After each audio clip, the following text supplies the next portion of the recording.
सभी प्रभु प्रेमियों को मेरा प्यार भरा राधे राधे।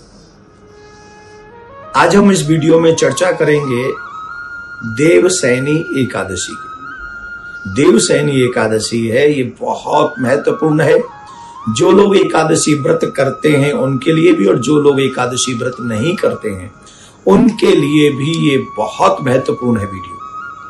आप लोगों के पास ये वीडियो जब भी पहुंचे, ज्यादा से ज्यादा सनातनियों को ये बात अवगत कराएं।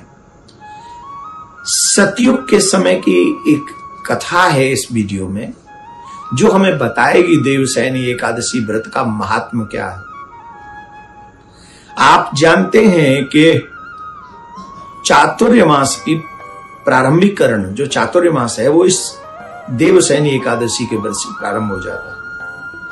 देवता माने श्री नारायण भगवान चातुर्मास के लिए योग निद्रा में शयन करने के लिए चले जाते हैं, और तब सृष्टि का सारा कार्य भूत भावन भोलेनाथ संभाल लेते हैं। भोलेनाथ ही इस सृष्टि का संचालन 4 महीने के लिए करते हैं।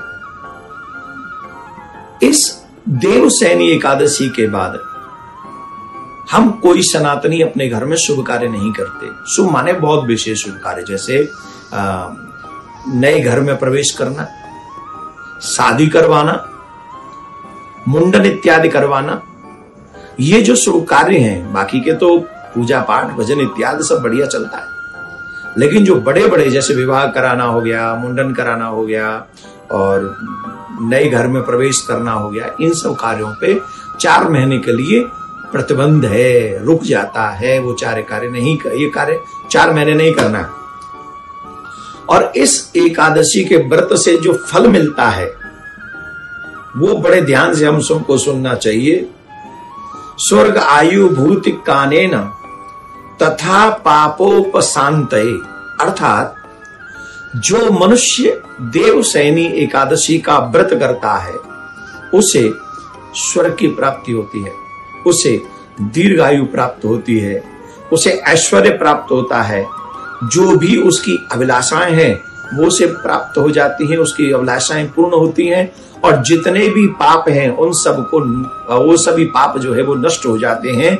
और जिसे कुछ नहीं चाहिए उसे मुमुक्षुणः, अर्थात उसे मोक्ष की प्राप्ति हो जाती है। इसकी कथा बड़ी सुंदर है। मन क्रम वचन से हमें यह व्रत करना चाहिए। प्रातः काल उठकर स्नान करें, स्नान के बाद सूर्य को जल देकर संकल्प लें। हो सके तो 10वीं की रात्रि से ही अन्न ग्रहण न करें, हो सके तो निर्जला रहें, निर्जला ना हो सके तो जल के साथ रहें या पेय पदार्थ के साथ रहें। असुविधा हो तो फल इत्यादि ग्रहण करें, फलाहार करें, एक समय ही करें। दूसरा, प्रिया प्रीतम के नाम का जाप करें, मीन्स लक्ष्मी नारायण की सेवा करें, पूजा करें। जितना हो सके सत्य बोलें, ब्रह्मचर्य का पालन करें, आदि इन चीजों की मर्यादाएं जो हैं उनका पालन करें। और एक बात, जो कथा है वो कथा जरूर सुननी चाहिए। सतयुग का समय था, उस समय एक राजा थे, बड़े धर्मनिष्ठ थे। उन राजा का नाम था मानधाता।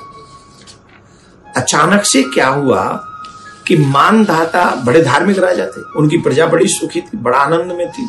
अचानक से क्या हुआ कि उनके राज्य में अकाल पड़ गया और कई सालों तक बारिश नहीं हुई। और बारिश नहीं हुई, ये तो शास्त्रों में ऐसा कहा जाता है कि जब राज्य में प्रजा दुखी हो तो इसका मतलब है कि राजा के पापों को भी प्रजा को भोगना पड़ता है।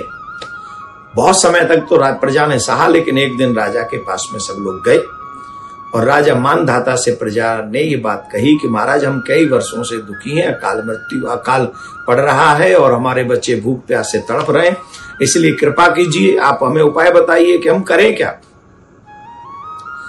प्रजा की प्रार्थना सुनकर राजा ने कहा कि शास्त्रों में वर्णित है कि यदि कोई राजा अधर्म का अनुसरण करे उसका दंड उसकी प्रजा को भुगतना पड़ता है। मैं अपने भूत और वर्तमान पर गहरा चिंतन करता हूं, लेकिन मुझे फिर भी ऐसा कोई पाप याद नहीं आ रहा जो मैंने पाप किया हो जिसके कारण मेरी प्रजा दुख पा रही हो। बहुत दुखी मन से प्रजा के कुछ लोगों को लेकर राजा मानधाता वन की ओर में गए, और वन में जब वो पहुंचे तो वहां पर एक ऋषि को उन्होंने देखा। वो ऋषि अंगिरा के आश्रम में पहुंचे और ऋषि अंगिरा को साष्टांग दंडवत किया।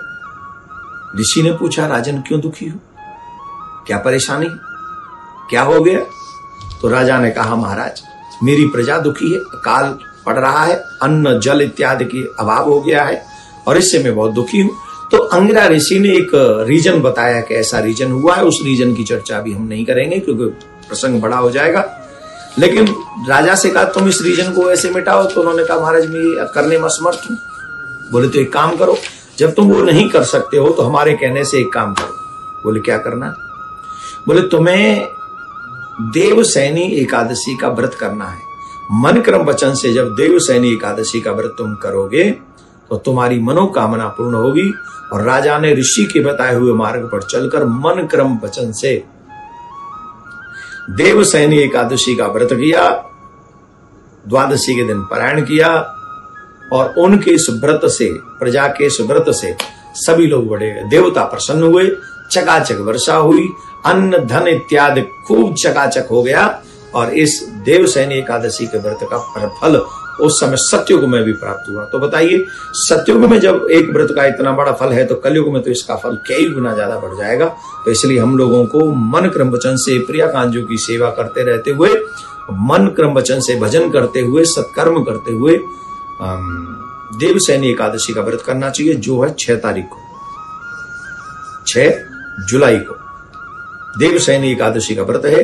और 7 जुलाई को इसका पारायण होगा। और पारायण का समय हम आपको बता देते हैं 5:34 से 8:44 तक।